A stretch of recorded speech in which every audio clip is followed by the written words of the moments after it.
Parambikulam tiger റിസർവിലേക്കാണ് കേട്ടോ ഞങ്ങൾ Easter അവധിക്ക് പോയത്. മനോഹരമായൊരു യാത്രയായിരുന്നു. ഒരുപാട് ആനിമൽസിനെ സൈറ്റ് ചെയ്തു. ആദ്യമായിട്ടാണ് കേരളത്തിലൊരു ഫോറസ്റ്റിൽ നിന്ന് തേക്കടിയിൽ ബോട്ട് യാത്രയല്ലാതെ ഇത്രയധികം ആനിമൽസിനെ സ്പോട്ട് ചെയ്യുന്നത്.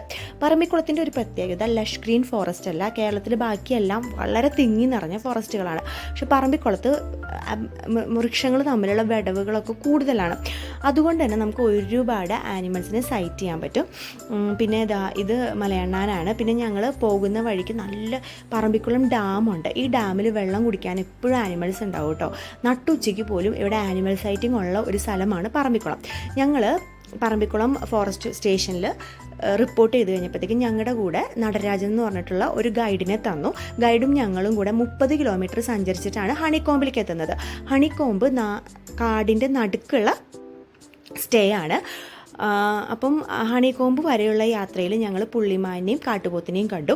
കാട്ടുപോത്ത് അത്യാവശ്യം നല്ല ദൂരത്ത് നിൽക്കുന്ന ഒരു കാട്ടുപോത്താണ്. പക്ഷെ നമുക്ക് മരങ്ങൾ തമ്മിലുള്ള വിടവുള്ളത് കൊണ്ടും അതൊരു ചതുപ്പാണ്. ചതുപ്പിൽ നിറച്ച് പുല്ലുണ്ട്. അപ്പോൾ ഈ പുല്ല് തിന്നാൻ വേണ്ടിയിട്ടാണ് കേട്ടോ കാട്ടുപോത്ത് വന്നിരിക്കുന്നത്. പക്ഷെ നമുക്ക് കാട്ടുപോത്ത് എന്താ ചെയ്യുന്നതെന്നൊക്കെ കൃത്യമായിട്ട് കാണാൻ പറ്റുന്നുണ്ട് കേട്ടോ.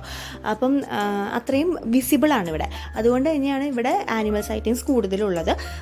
ഞങ്ങളോട് ഗൈഡ് പറഞ്ഞത് ജനുവരി തൊട്ടിട്ട് മഴ വരുന്നവരെ, വേനൽ മഴ തുടങ്ങിക്കഴിഞ്ഞ് കഴിഞ്ഞാൽ അത്രയും സൈറ്റിംഗ് ഉണ്ടാവില്ല. ഒട്ടും മഴ 2 മഴ ഓൾറെഡി കിട്ടിയിട്ടുണ്ടായിരുന്നു. പക്ഷെ അത് ചെറിയ മഴയായിരുന്നു. വലിയ മഴകൾ വന്നു കഴിഞ്ഞാൽ പിന്നെ ആനിമൽസ് കാട്ടിൽ വെള്ളം വന്നു കഴിഞ്ഞാൽ പിന്നെ പുറത്തേക്ക് ഇറങ്ങത്തില്ല.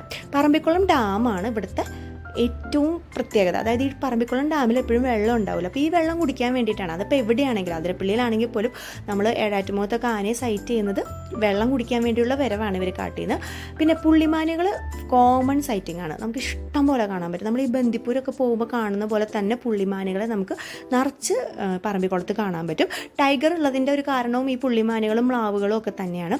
അപ്പം നമ്മൾ ടൈഗറിനെ കാണാൻ ഒരുപാട് ശ്രമിച്ചു. പക്ഷേ പഗ് മാർക്സ് കിട്ടിയെങ്കിലും നമുക്ക് ടൈഗറിനെ കാണാൻ പറ്റിയില്ല കേട്ടോ. അത് ഭാഗ്യമുള്ളവർക്ക് കാണാൻ പറ്റുമെന്ന് പറയുന്നു. കണ്ടിട്ടുണ്ട്, പക്ഷെ അന്ന് ഉണ്ടായില്ല. ആനക്കൂട്ടാണ് കേട്ടോ. ഒരു കുട്ടിയാനയ്ക്ക് പാല് കൊടുത്തുകൊണ്ടിരിക്കുന്ന അമ്മയാനയും പിന്നെ വേറൊരു കുട്ടിയാനയും ഒരു അമ്മയാനയും ഉണ്ടായിരുന്നു. പിന്നെ ഒരു ആന മാറി കുറച്ച് മാറി വേറൊരു സ്ഥലത്തും ഉണ്ടായിരുന്നു. ഇതിപ്പം ക്യാമറയിൽ കൂടെ എത്ര ക്ലിയർ ആണെന്നറിയില്ല. നമുക്ക് പക്ഷെ തൊട്ടടുത്തായിരുന്നു. പക്ഷെ അവിടെ ഇങ്ങനെ നിറച്ച് കുറ്റിക്കാട് പോലെ ഉണ്ടായിരുന്നു. അതുകൊണ്ടാണ് ആനകളിങ്ങനെ മറഞ്ഞു നിൽക്കുമല്ലോ. അപ്പോൾ അങ്ങനെ നിന്നിരുന്നതാണ്. അപ്പോൾ നമ്മൾ കുറേ നേരം നിർത്തിയിട്ട് കണ്ടട്ടോ. ഇത് ഒറ്റയാനാണ്. ഈ ഒറ്റയാൻ അവിടെ നിന്നിട്ട് മണ്ണൊക്കെ വാരിയിടുക കേട്ടോ. അപ്പം ഒറ്റ കൊമ്പനല്ല, ഒറ്റ പിടിയാന തന്നെയാണ്. പക്ഷെ മേത്തേക്ക് ഫുള്ള് മണ്ണ് വാരിയിട്ട് കുറുമ്പ് കാണിക്കുകയാണ്. കാട്ടുപോത്തുകൾ ഇതേപോലെ തന്നെ കോമൺ സൈറ്റിംഗ് ആട്ടോ പറമ്പിക്കുളത്ത്. നമ്മൾ ഇതിലും കൂടുതൽ കാട്ടുപോത്തുകളെ ഇത്രയും തന്നെ കാട്ടുപോത്തിനെ കണ്ടത് കൊടൈക്കനാലിലേക്ക് പോയപ്പോഴാണെന്ന് തോന്നുന്നു. ഇതേപോലെ തന്നെ ഞങ്ങളൊരു മെയ്യിലാണ് കൊടൈക്കനാലിൽ പോയത്. പിന്നെ ഞങ്ങളുടെ ഫ്രണ്ട്സ് ഒരു ജൂൺ ജൂലൈയിൽ പോയപ്പം കാട്ടുപോത്തുകൾ കുറവായിരുന്നു എന്ന് പറഞ്ഞു. പക്ഷെ ഞങ്ങൾ പോയ സമയത്ത് മെയ് ആയിരുന്നു. അപ്പോൾ കാട്ടുപോത്തിനെ ഇഷ്ടം പോലെ നമ്മൾ കൊടൈക്കനാലിൽ കണ്ടു.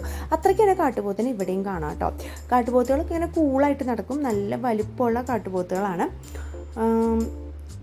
പിന്നെ ഇതെന്ന് പറഞ്ഞിട്ടുണ്ടെങ്കിൽ ഇപ്പം നിങ്ങൾ കാണുന്ന ഈ സൈറ്റിങ്സ് എല്ലാം നമ്മൾ വൈകുന്നേരം സഫാരിക്ക് പോയി. ഒരു 3:30 നമ്മുടെ സ്വന്തം വണ്ടിയിലാട്ടോ നമ്മൾ സഫാരിക്ക് പോകുന്നത്.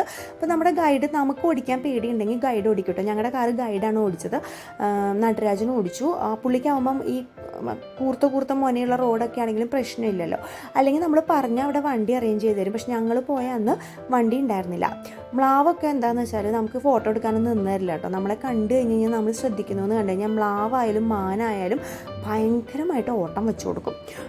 അവരെ നമുക്ക് കയ്യിൽ കിട്ടാൻ കുറച്ച് ബുദ്ധിമുട്ടാണ്. വീഡിയോയിൽ തന്നെയാണെങ്കിലും ഇവരിങ്ങനെ ശ്രദ്ധിക്കുകയാണ്. ഇതെന്നെ ആരാ നോക്കുന്നത്. ഈ നോട്ടം കണ്ടിന്യൂസ് ആയിട്ട് നമ്മൾ ചെയ്യണമെന്ന് കണ്ട് അവർ പെട്ടെന്ന് തന്നെ മാറിപ്പോവും.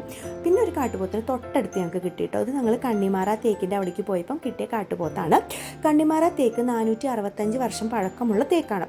അതായത് ഒരിക്കലും ഇത് വെട്ടാൻ പോയപ്പോൾ ഇതിൽ നിന്ന് ബ്ലഡ് വരികയും ആദിവാസികൾ ആ തേക്കിനെ ദൈവം ഉള്ള സ്ഥലമായിട്ട് സങ്കല്പിക്കുകയും അങ്ങനെ അത് വെട്ടരുന്ന് അപേക്ഷിക്കുകയും ചെയ്ത അതുകൊണ്ടാണ് ഇത്രയും കാലം ആ തേക്ക് അവിടെ നിലനിന്നെന്നാണ് ഗൈഡ് നമുക്ക് പറഞ്ഞു തന്നത് കേട്ടോ.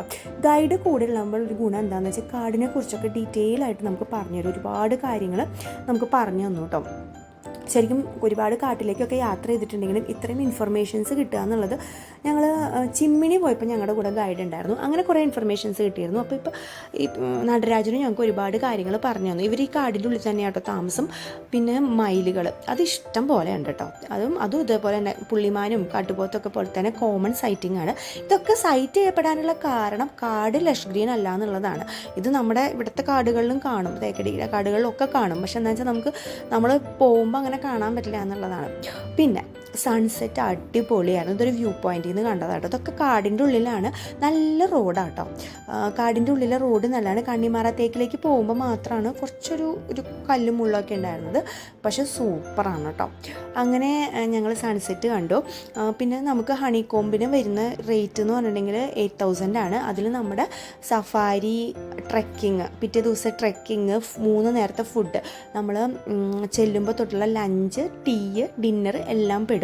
പിന്നെ രാത്രി ആദിവാസി ഡാൻസ് ഉണ്ടായിരുന്നു കേട്ടോ. 6:30 to 7 വരെ ട്രൈബൽ ഡാൻസ് ഉണ്ടായിരുന്നു. അതും നല്ല, അതായത് നമുക്കറിയില്ല, നമ്മൾ ഇതുവരെ കണ്ടിട്ടില്ല, അതുകൊണ്ട് നല്ല രസമായിട്ട് തോന്നി. അവർ നന്നായിട്ട് പെർഫോം ചെയ്തു കേട്ടോ. ഇതൊക്കെ നല്ലൊരു അനുഭവമായിരുന്നു.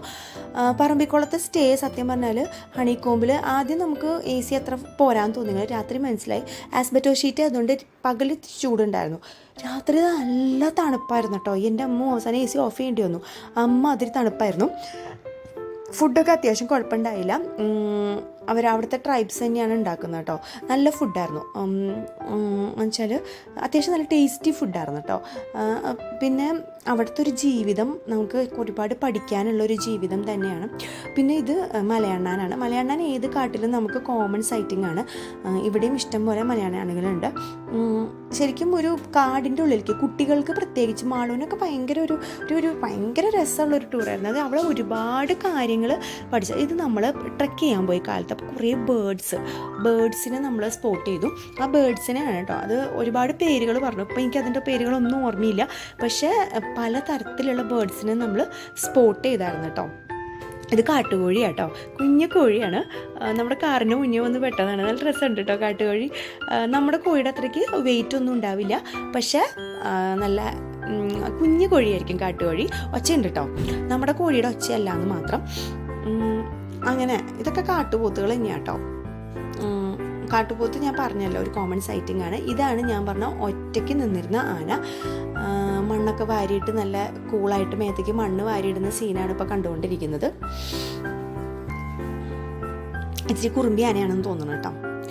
അങ്ങനെ പൊതുവെ നല്ല ഒരു ട്രിപ്പായിരുന്നു. അതായത് ഈ ട്രിപ്പ് കഴിഞ്ഞ് ഞങ്ങൾ വരുമ്പം ശരിക്കും പറഞ്ഞാൽ എന്താ പറയുക, ഒരു വിഷമമായിരുന്നു. കാടിനോട് വിട്ട് പോരുമ്പോഴുള്ളൊരു വിഷമമുണ്ടല്ലോ. പിന്നെ നമ്മുടെ ഇവിടെ അത്രയ്ക്ക് ചൂട് കാടിൻ്റെ ഉള്ളിലില്ല കേട്ടോ. അത് ഇറങ്ങിക്കഴിഞ്ഞപ്പോഴാണ് നമുക്ക് മനസ്സിലായത് എൻ്റെ അമ്മ പുറത്ത് നല്ല ചൂടാണ്. എന്നാലും കുറച്ച് ചൂടുണ്ട്, എന്നാലും കുഴപ്പമില്ല. കാട് ഇറങ്ങാൻ നല്ല രസമാണ്. ഞങ്ങൾക്ക്